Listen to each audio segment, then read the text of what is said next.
আজকে তো গুরুত্বপূর্ণ দিন প্রাতিষ্ঠানিক দিক থেকে, যদিও আমাদের ক্ষোভের কথা বলতে গিয়ে হয়তো এটা আমরা হারিয়ে ফেলেছি। খুবই গুরুত্বপূর্ণ দিন আজকে, এই জন্য যে প্রাতিষ্ঠানিকভাবে আপনারা সরকারের অংশ হয়ে গেলেন।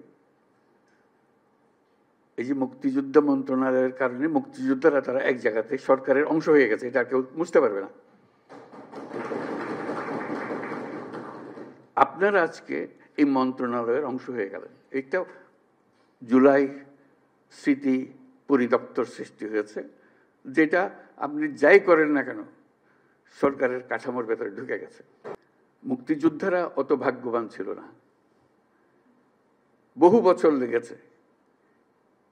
তারপরে তাদের আস্তে আস্তে আস্তে আস্তে এইটা দিছে তো ওইটা দেয় না, এটা দিছে তো এটুকু মন্ত্রণালয় করতে করতে বহু বছর চলে গেছে। কাজে আমরা খুশি অন্তত এটুকু করতে পেরেছি, অর্থাৎ প্রাতিষ্ঠানিক আয়োজনটা করতে পেরেছি।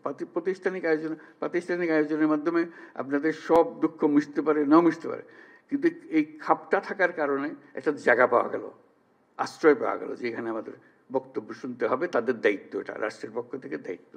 তার একজন উপদেষ্টা থাকবে, আছে উপদেষ্টা আছে, তার সচিবালয় আছে, সবকিছু আছে। তবে রাষ্ট্র আনুষ্ঠানিকভাবে, আমি শব্দটার উপরে জোর দিচ্ছি, আনুষ্ঠানিকভাবে প্রাতিষ্ঠানিকভাবে আপনাদের দায়িত্ব গ্রহণ করলো।